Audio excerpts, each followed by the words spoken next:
Well, hello, Maria. Hi, Mike. Thank you so much for having me. Maria, for those that haven't come across you, tell us who you are and tell the listeners why we're talking today. My name is Maria, and I'm going to be a pharmacist for almost 12 years. And I'm here just to talk about another path that I've added to my practice as a pharmacist. I love writing. I've been doing it for my patients, writing out brochures, presentations, breaking down very complex material and finding out a way to deliver that to them in the most powerful way to make their life better. How many stores is the place that you're with? Three stores. Did the owners encourage it? The owners were incredible. They were very flexible. I remember my first meeting as a review. And, they said, we're very wealthy people. And the letters that we get in from your clinical programs and your classes are just mind blowing. And we are going to give you a raise. And they were very generous with raises, but we cannot put a value on that. And that just pushed me further to kind of, go and impact people in the community and, do my classes, go out to the community, have the brown bags, have the CMRs, face-to-face medical consultations, go through all their medications. What do you mean they can't put a value on it? You can't put a monetary value on that. I could. Oh. What did that mean to you? Exactly what my goal was. Something that, is valued beyond money. It was actually look you're doing things that are wonderful. And we're gonna be able to pay you at the top of the scale and so on. But what you're doing here, you could change lives and you could really do some powerful stuff. And we're not set up as a company for some of the miracles that maybe you can do with your communication. We're going to pay you to keep you around, but spread out more because you've got more to offer than we want to keep you, but you can spread out more than we can even put a dollar value on it. Yeah. And that was such an amazing meeting. And we went through some of the letters that my patients wrote and they were incredible, and I started going out more into the community, educating senior citizens, young women for pregnancy, pre-planning, make sure they're taking the vitamins. So this would be time that you're not on the bench, as they say, but you're there. And so some of these things you would advertise them and they would come in and you'd give a class to maybe 3 people, maybe 15 people or something in a room? Or actually, one of my very first classes, it was incredible. We had 43 people. And this was like a one-time seminar? I would have these at least once a month. How would you advertise You would have them? a speaker, like speaker commercials and things like that. And then you have somebody come to the pharmacy and they're picking up their meds. And I say, hey, how do you feel about your medications? Wait, what do you mean a speaker? Oh, you know how you're in a store shopping? Like attention Kmart shoppers? Exactly, yeah. So there's always things going on. Hey, we're selling this. We're having a sale. So, hey, we're having a diabetes class. Are you a diabetic? Stop by the pharmacy to sign up. Oh, to sign up. Mm-hmm. And then they would sign up for a week later. It's going to be Wednesday night or something. Exactly. So we would sign them up and they would, show up. Exactly. Yeah. Some of them may or may not have been customers. I mean, they were probably store customers, but not necessarily the pharmacy customers. What? Some of them were actually not. A few classes I had, half of the patients were not. And that was a great business aspect also to bring people, because a lot of the times if you have chronic, multiple conditions, you're on a lot of medications. And that was the time they wanted to bring in all their medication, ask questions, get educated, learn, a lot more that they ever learned in 11 years. So from a business aspect, that's a great angle to take. How long were the classes? How many hours? One class, we had an hour and a half. Some were almost 3 hours. And how often did you do diabetes, once a month? Diabetes once a month, yep. And then you would do other ones the other weeks? We did hypertension. I would hold a clinic. I would, invite a dietitian. Eventually, all the ShopRites added dietitian. We would have weight management, hypertension. And then I would have a list of who's interested in what. We have osteoporosis, and I would go by the need and what patients were asking for. What did they want to learn more about? How did they want to feel more supported and educated about their disease state? You've got this rich owner, and he says, you're worth a lot, but I'm not going to pay you that much more. But you've got this talent, because that helped have these classes then, right? Absolutely. Yeah. Yeah. All right. Then you have these classes, and then you're saying to yourself, I'm getting a lot of positive feedback, and you're saying to yourself, I feel like I have to expand more. Where's your next step then? I wanted to reach more people with my skills and my abilities and my goals on a much greater scale. Did those goals keep growing? I set a goal, and if I attain that, I can see that I can do more. So my goals are always growing, and if they're not growing, I say, what else can I do? And one of my mottos are, if it's within your power in your hands to help somebody, do it. With whatever it is, whether you see that one patient that needs that extra attention, that needs that extra education, whether you need to go a little extra to call the physician and kind of, come up with the best optimal therapy. And for me was, I think, writing. I started kind of writing for students to get into med school, to get into pharmacy school, to get in physical therapy school. And I started seeing kind of a snowball effect of what the power of my writing had. How did people know to contact you for this? And what I'm hearing from you is that you cheated for them. What did you write for them? So when you go to apply for professional letters, you need a professional, strong recommendation. Oh, you mean they needed that to get into a school? Correct. Yeah. Mm-hmm. They're trying to get into a school and they need other professionals to write for them? Right. Why they would be a great fit. I didn't know that. Do all schools require that? Pretty much. Yeah. 2-3 recommendations, professional recommendations. Yep. And so you're writing these for them. Mm-hmm. Did you know them? I would not put my name on it unless I professionally worked with them, or they volunteered with me, or there was a student with me, or they worked on one project or another. It seems like if I'm in your shoes, I'm saying, not only do I enjoy this, but I seem to be impactful with my messages. Exactly. Yeah. And that's what leads me towards the way I want to practice and the ways that I want to go. I have to have an impact. I have to have, things that I'm doing that align with my goals and the path that I want to take as a healthcare professional. You've got this little world that you're building in. Yeah. And I am going to call it little because it gets bigger here in a little bit. And you're helping the students that come to you, and you're helping your customers. And this is a few years into your career. You're doing all this stuff already. Yep. Mm-hmm. So about 10 years ago, you're doing this. And then this is just about the time where social media is really taken off. Yeah. And if I'm in your shoes, I'm saying, all right, I've had this little impact here on my part. Does social media then start to play a part in this? So at first, I think as a healthcare professional or wherever you are in your community, people know you for something. You have a reputation, I would say, right? Right. So, I got one, but you got one. Okay. I hope, what you're known for, if you're a pharmacist, that's an amazing at compounding, and you have a patient, with a script that no one's, has the ingredients, and I know who to call for a compound, hey, I need this, for this patient or whatever. So everyone has a specialty, if you will. People know if there's certain things to come to a pharmacist, if I had a patient, that did not have insurance or coverage and they needed that insulin, they knew to come to me from other pharmacists to make sure I could call the, pharmaceutical company. I can get them that medication. I would push and fight, go to the resources and use them to get the care that my patient needs, that medication. And kind of on a personal level in the community also too, people would approach me and said, hey, yeah, I know you're a pharmacist, you may help me with this. And just a few months ago, there was a woman, in the third world country. And you asked me about social media, and I reached out to a lot of my connections to help her provide a very expensive, breast cancer medication to a third world country. So using social media for a good reason, for good goal, it's incredible. People do call to help, and they want to help you in many different ways when you do ask for that help.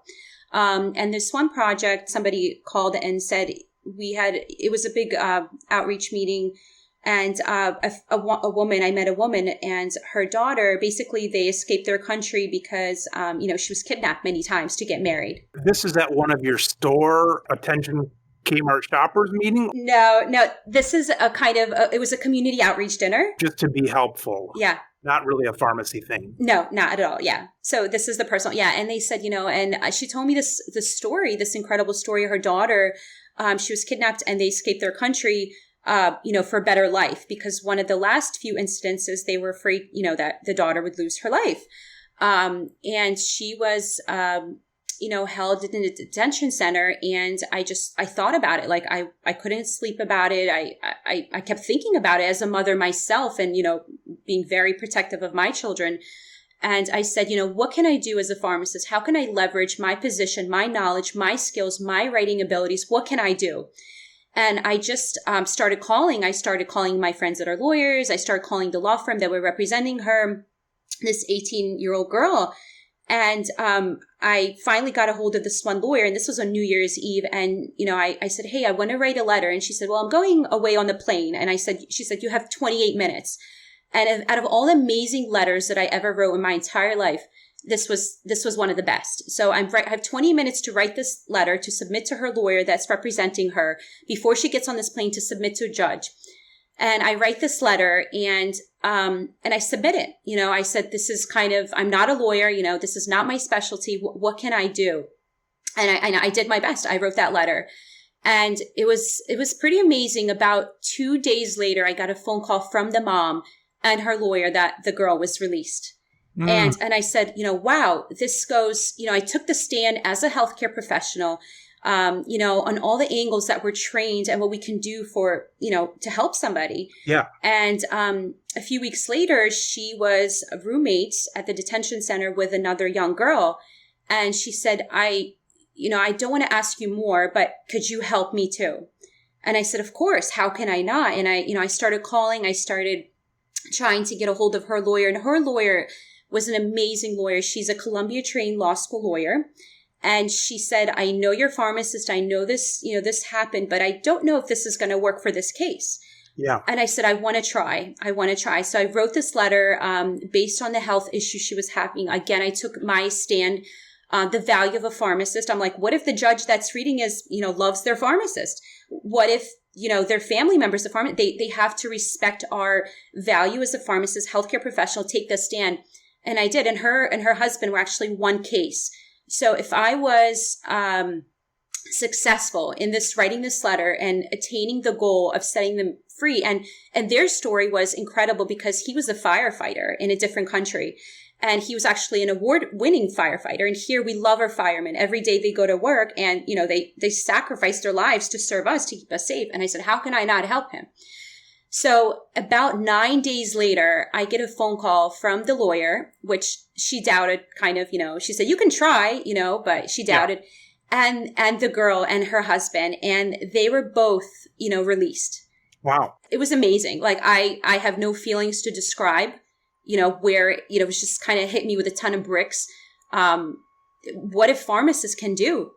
It's beyond anything. I know you said you did a lot of help with, reaching out for a copay card for somebody or try to get this covered or so on. Was this the first time that you felt like you really expanded by the lawyers and out of the country and all that kind of stuff? I started a lot of volunteering, and also in pharmacy school, we started a needle exchange program to kind of get into the public and help people that they really need help, educating on the proper use of needles and things like that to lower the transmission of certain STDs and HIV and things like that.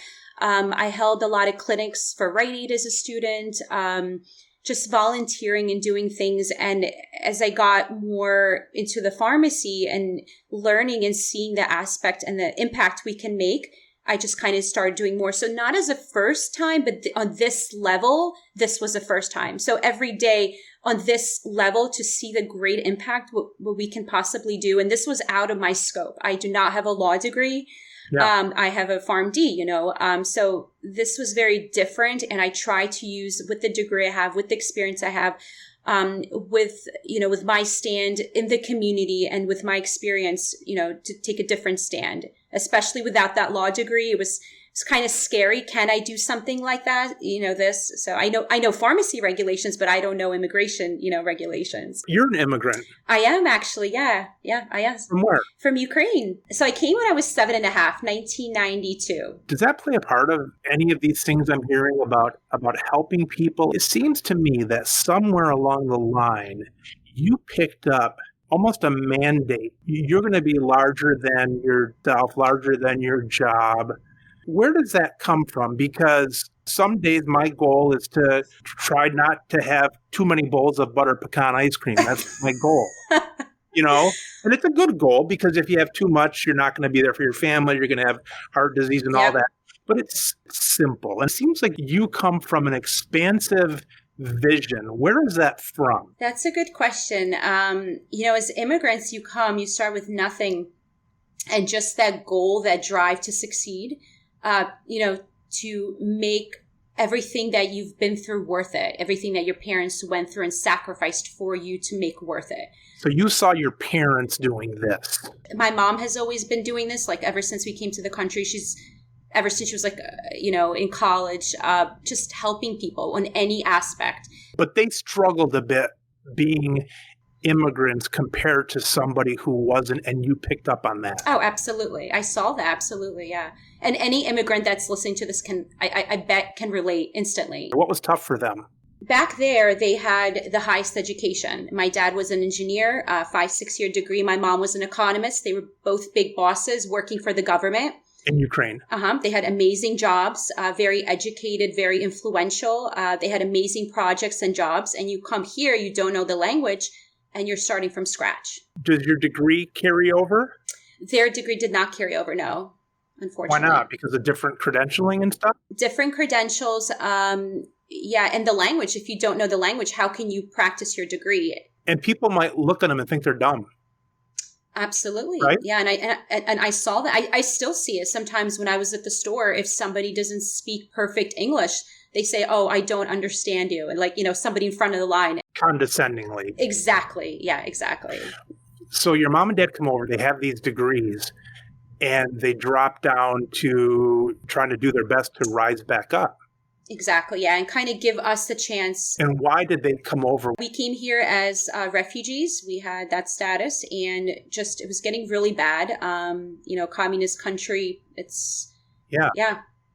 It was not, we literally barely just got out in time. It was not a good time to be there, because we talked to some people that were left behind, and it was tough. Your expanse is from being the child of immigrants. Yeah. Mm-hmm. A lot of children of immigrants share a lot of that in common. We do, yeah. Like instantly, there was a celebrity I was watching on a show, and she's also from Ukraine, and she was saying, and right away I knew exactly what she's talking about. You have that connection. So you help these people, and that's impactful. And some people would say, this is good, I want to keep doing it, but it seems that you want to keep doing bigger. Is that right or not? Bigger, and just my goal was always to impact more people. I mean, that's why I ultimately went to pharmacy school, was between that or med school. I took the same prerequisites. And at the time, it was actually easier to get into med school than pharmacy school. And I said, whatever's going to happen, I got into pharmacy school. I'm like, that's a lot shorter, so I'm going to take that path. And that was my ultimate goal, to help people, to see what I saw growing up, little things that I didn't like in healthcare. And if it doesn't sit well with me, I want to kind of help support that, help kind of initiate something to change it or to make it better for somebody. Playing your part in it, but then making it better, sort of inside the system, yet kind of outside the system. Exactly. It seems like there's a lot of people that say they want to make things better, but it's all outside the system. And then it seems like there's people that get tied down inside the system and say, I can't do anything because I'm stuck in this system. Right. Seems like, Maria, that you are blending those two of using your powers in the system to expand out of the system. Yeah, and a great example of that, as I was growing up, I acted as a translator to take somebody to a medical appointment, especially when I was in pharmacy school, kind of, to see. And I took somebody to the free clinic, and just how they were being treated, kind of like, they were not counseled. They didn't know, they were given a medication, but they were not educated on it. And later, I went to volunteer at that same very clinic, and, I held little brown bags, and I encourage other pharmacists to do the extra step, to educate that, to do a little more. So, Maria, you changed the life of these people. You've done it through attorneys. Does a thought ever go through your head of saying, I'm going to go back to school and be an attorney? Or do you say, I am so happy I am where I am with my pharmacy degree, period? Yeah, I did think about it. Actually, my mom brought it up to me. She said, I think you should go to law school and just open up an organization. And that, I think that was my ultimate goal, to have a nonprofit organization. And we're kind of working with a few people on something like this, all different from different states, of how we can combine. I have a few friends that are attorneys, and I feel like if just kind of everybody gives in a little bit, a lot can be done to help others. Okay, but where does the attorney fit in there? Did you decide then that you didn't want to be one? I'm still debating, actually. My mom put the thought into my head because combining, I think, pharmacy and law might be a very powerful tool. At this point in my life, I don't think I'm ready to take that because my family needs me, a little more right now than go full time, to school. But it's in the back of my head. The seed has been planted. I wouldn't do it. There ain't no pharmacist jokes. Hey, did you hear about but there's a ton of attorney jokes. People don't like attorneys. That tells you something. There's no pharmacist jokes. Mike, so initially I did not become an attorney because that's what I initially thought. It's the truth. I think there's a lot of cool stuff you can do by saying you're not an attorney. Yeah, that's true. So we say, all right, we may not be an attorney. We may build this organization and so on. Is that where we are right now? Is that the level where you're at right now? Or is there another step to this? So with the writing project, my friend suggested, why don't you go and just kind of search projects, writing project, what you can contribute with your experience.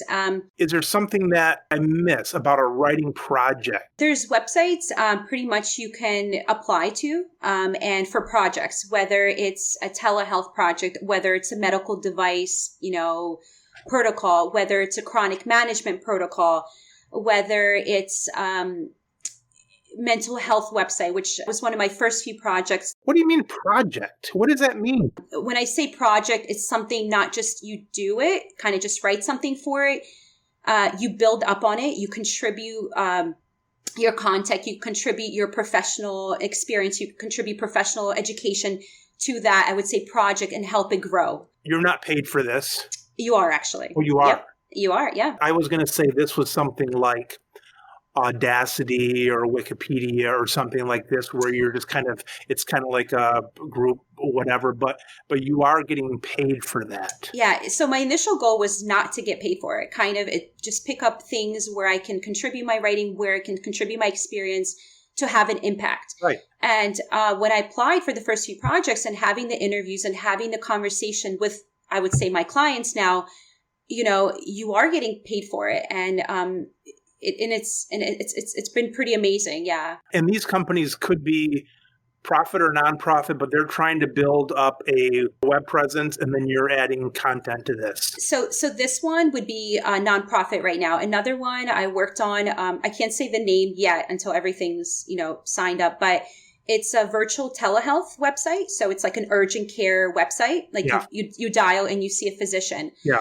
And they only hire physicians that have graduated for the top 50 medical schools all over the country. So they went to, say I saw that and I said, hey, let me just see what I can contribute as a pharmacist. And they were only looking for MDs. And I said, okay. So I looked at the website and I said, they're prescribing these medication. There has to be some kind of patient education here. So I pitched to them the idea of having a pharmacist being a content editor, to review the medication information. You're pitching through email to them or calling them? Yep. And then we talk. We have just like this. We have a meeting, and I said, "This is what I can do." And you got the meeting by them being interested in your first email. Exactly. Yeah, I said, I see your MDs are reviewing your medications, your content. The counseling, I think a pharmacist has a different angle. Just the way we're trained to think, I can do so much more. So they got a budget approved. And that's what, my next thing will be. There's somebody, she was a guest. I can't say her name yet. She was, on Dr. Oz, 7 times. And she has certain things that she wants to educate the public. So, she hired me to help her with the contact and, educating the public about certain topics. Do I have this right that it's fun, you get paid for it, and you're able to be home with your children? All right, we're building here now. You're reaching out. But I came across you, Maria, online by you saying, we got to help fellow pharmacists. We've got to help through the COVID and the jobs that are being lost and things like that. It seems like you were firing up the troops, like we can help each other. Yes. There's another layer to you that we've got to discuss. Where is this all going? So again, like I mentioned earlier, if I see something and it doesn't sit well with me, I have to do something about that. So for example, in pharmacy school, we are trained to care so much about our patients. We go in depth in this psych block. We learn about the medications and we have to take the best care of our patients. But nobody talks about how are you feeling as a pharmacist. And I came across some very scary statistics, that pharmacists are taking their own lives. And how is that? Did they not have someone to talk about? I mean, are the conditions, as all whoever's listening, what's going on? The New York Times published already 2 articles and it went haywire. People know about it and now people are talking about it and it needs to be talked about. And it's so bad that a fellow pharmacist, it could be a fellow colleague of mine, a classmate that took their own life. And it really should be talked about. Maybe a pharmacy school can have a lecture on it or a course to cover it, kind of prepare a pharmacist. They prepare us so well with the training, but nobody talks about how it's going to be and the metrics in certain positions that have a huge stress component for a pharmacist. What tipped you off to this, though? Was it in the last few years or the last 10 years? Was it building? Did you see stuff? Or why are we talking now? Or did COVID bust the lid off of this where a lot of people might be cutting their hours? Why now? Why are we talking now? When I came across this project and I talked to my client, again, our conversation was like almost 2 hours long, originally did not include pharmacists. And I said, this is a great way to talk about pharmacists. And not only pharmacists, but all healthcare professionals. And I brought up the topic to him. I said, this needs to talk about. And he said, sure. And he he's such a great guy and he has such a great heart. And he said, yeah, I want included in our project. And I said, pharmacists, they have, and again, other healthcare professionals have to learn from it. They have to know that there's another support and resource for them. That original site, was it focused on just the general population? General population. Yep. But then you were kind of almost like focusing it to maybe the health professional and so on. Yeah, exactly. Yeah. I wanted to take and definitely put it in there for healthcare professionals. This was going to be for everybody. And now it's like, oh, yeah, it's for everybody. Oh, yeah, but also here's healthcare people. Does the whole site kind of lean towards professionals? It would seem like a weird marketing angle to say, let's say, for example, that you were a good writer, but you worked for the sanitation department.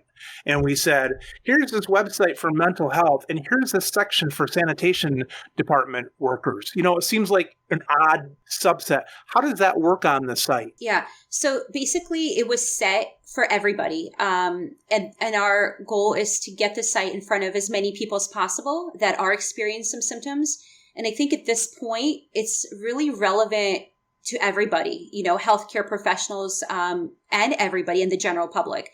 It could be another writer's on there who happens to be like an accountant, and they might write a little bit about accounting or something and the stress there. So it has to be a healthcare professional, licensed healthcare professional, not in accounting. Anybody that at one point or another on the front line helped treat or helped in contact with patients or came in contact specifically as first line responders. Clients of the website, do you think they're mainly going to be healthcare workers, or are they going to be from professions across the board? So the first week, I sent it out to people with a medical background and with people non-medical background. And the basically the reviews and everything, the positive feedback that I got, they both viewed it as something that they needed. Interesting. A lot of the things the medical professionals were experiencing, they were actually at this point in their life, this is exactly what they needed, not just the articles that we purposed for the pharmacist and healthcare professionals. It was the whole website, every aspect, because they're going through a lot of these symptoms and that you see on the website. I would imagine you're getting some heartfelt things from pharmacists and they're connecting with you because you're a pharmacist. Absolutely. Yeah. And I think it's more important than ever to have that connection and support. It's the least that we can do for each other. I mean, there's not like a national pharmacy support, is there? I don't think so. No. And I find it shocking, because maybe it's too narrow though. Maybe. Yeah. I think I've been talking to some professors at some pharmacy schools to possibly consider that, again, to have a lecture, or not a course, but some form of educational seminar, maybe just sit around and say, if you ever are in this position, how do you deal with it? How do you cope with it? Because we're trained so well to take care of our patients. Why are we not trained to pay attention to our mental health? Yeah, right. How are we feeling during everything? Why does the New York Times have to come up with an article to call attention to it for others to talk about it? So working on that to see what we can bring to light, to see how we can kind of put that into pharmacy schools to help our pharmacists and the future generations of pharmacists. If you had 25 hours a week only to give to all the things that we talked about, and money was not an issue, how would that 25 hours break down like 3 or 5 years from now? Well, hopefully I'll be retired in 5 years. No, just kidding. Hey, that sounds good. So, that's a great question. I think I love teaching, and I think within a little bit, I am going to go back to teaching. In a pharmacy school. In a pharmacy school, yeah. In a doctor program, yeah. Definitely going to see where I'm going to take the idea of my nonprofit organization, to what level capacity, where that's going to turn out. That about fills the 25 hours right there, teaching and doing that. Yes. I always have to do more. You do 40 or more. Probably, yeah. And if I do have to narrow it to the 25, I've been getting really good at kind of scheduling the meetings and projects and everything like that. I would somehow kind of, put it in that time frame. I think for my writing business now, last week I was swamped, so I'm looking into getting help, for my business. And I think in 5 years, if those things that we talked about do take off, I would probably get help from others to help me. You'd be okay not being in a retail pharmacy? I definitely always want to keep my foot in dispensing and having that patient contact. Everybody says that, but then I get them to admit they don't really want to. I do. I actually do. You really do? I really do. Yeah, listen, you're on Dr. Oz. You've got this book. You've got this big organization. And you've got your nonprofit and you're teaching and all that stuff. And you're saying, I'm going to go work my 4-hour shift in the pharmacy. I am. One of my first few patients is who believed in me. She said, I see you counseling. I saw you. I stood on the side and I saw you counsel 7 patients in a row. And you were slow and you took the time, 15 to 20 minutes for each patient. That's a lot of time and energy. She said, you got to put a class together. And that was my initial patient that had that faith and respect for me, that instilled and pushed me to do the most that I can. So in a way, I feel like I owe it to my patients. I'm always going to want to do it. How many hours? I think a week would be 4 to 6 hours would be perfect number. 4 to 6 hours. Yeah. When you talk about writing, a lot of it's been focused on adults and those that are maybe in medicine. Do you dream of any other writing? Are you going to write a big fiction novel? So something I was writing for years, and my daughter finally just submit it. Just submit this book. And it's a children's story, but I think everybody on this planet should read the story. It's for children. It's for adults. On top of pharmacists and the suicide rates, I saw their teen suicide rates, and that just killed me. And so this book it has a great message. It has great values. It explains, we are the way we are, perfectly made. And just that self-esteem. I always wonder, what if I talk to that teen what if the message they read from this book, what would impact would it have on them? And another pharmacist that, took their life, what if they read this story? Yeah. What would the impact they would have on their life? So, and I think everybody should read it. This is a story that you wrote. I wrote. Yeah, it took me a few years to write it, and I just finally submitted. And I thought it was going to take a long time to go back and forth, because my friends that have written books, they said it takes a long time to go back and forth with the editor. Yeah. And he called me back and he said, I only found one mistake. And I said, because I'm a pharmacist. We're so detailed. We're great editors. We're so detail oriented. So, and he laughed at that. He liked that. One of my best friends, his friend, I had never met him, but he took his life a couple years ago. Wow. I think his suicide was based on, even though he was very accomplished, he always felt like he wasn't enough, wasn't enough for his family and so on. And I always talk to my friend about this, and it's a little thing I think about. It's like, let's say on a scale of 1 to 10, 1 is that you're doing fine, and 10 is that you're quite close to committing suicide. And it's so weird because I don't know, but let's say I'm at about a 4 on a scale of anxiety. Let's say I'm at a scale of 4, and let's say 10 is suicidal. All right, well, that's really sad, because that means I'm still like 6 spots away from how bad people are feeling when they're suicidal. But now let's say that instead of a 4, let's say that I'm like, unbeknownst to me, let's say I'm like at an 8, where I'm closer than I realize. Well, that's scary, because then you're closer maybe than you think. It's just it's just so sad. It is very sad, yeah. You ever see Schindler's List? One of my favorites, yes. All right. At the end of Schindler's List, what was his first name? Nicholas or something? I don't remember the names, but I know the producer and everything like that. Yeah, I actually have a personal story to that, because I actually had a family that died in the Holocaust. So that was one of I wrote a huge paper in high school on that, and making that connection to my family. At the very end of Schindler's List, I feel like I don't have to give a spoiler alert. It's been out for like 20 years. At least 20 years, yeah. I mean, it's not like someone's going to say, I was just going to watch that.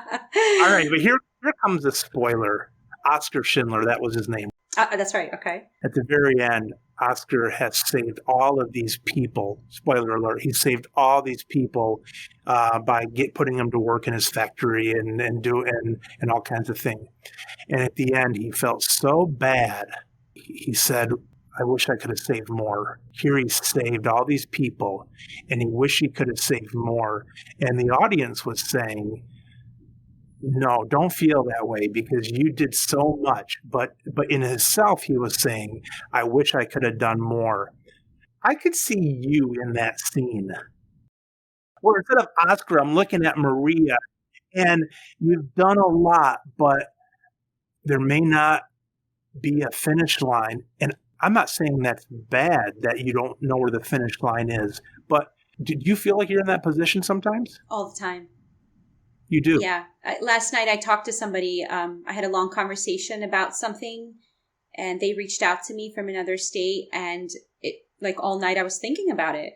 I said to my husband, I have to figure something out. And I reached out to other people in different fields. And for Monday, I have a plan to do something about it. So we'll see how that goes. But I feel that all the time. He feels guilty because he thinks he should have done more. And I think he looked at maybe the gold ring on it. I forget the scene, but I think he looked at the gold ring on his finger and he said something like, I could have sold this, or the change in his pocket. I could have bought one more person for my company or something. So I think he felt some guilt, but I imagine you could put a lot of feelings into that. But I could see you in that role. But what are you feeling when I'm looking at you in this role on the big screen? Motivation and an inspiration of what I can keep going, what I can do. So if you would take that character in the movie that you talked about, Schindler's List, and if it was me, just inspiration and motivation, what I can keep doing when I get the chance and when the chance presents itself. But now in the movie, he was crying. You don't picture yourself crying when you're thinking like that, though, which is probably a good sign. It's tears of joy, not guilt, but just tears of celebration and joy when you accomplish something that you didn't think that, that was in you. I think the reason that you can think this way is because there's time left. In Schindler's case, there wasn't time left because the people died. Yeah. I would definitely say, and I honestly, one of my other goals is just to inspire others to help. A few weeks ago, somebody reached out to me, say, "Hey, I saw you working on this." And they offered their help. And what we were able to accomplish just with two people helping and working together was pretty amazing. Who do you answer to? That's a great question. So everything revolves around is my faith. So for me, it would be God. All this realm of what we just talked about, different people and places and things and all that there might be a purpose behind it. Whatever you believe in, it seems like you're mimicking it pretty well. I try. Thank you. And I hope people see that in me and ask about it. That's like one of my things, why or how. And that's, I love when they ask me about it because I'd love to tell them. Thanks for being with us, Maria. Thank you so much, Mike. It was such an honor to be one of your guests, and I always learn so much. And thank you so much, Mike. Thanks, Maria. We will keep in touch. Okay. Thank you. All Bye. Right. Bye-bye.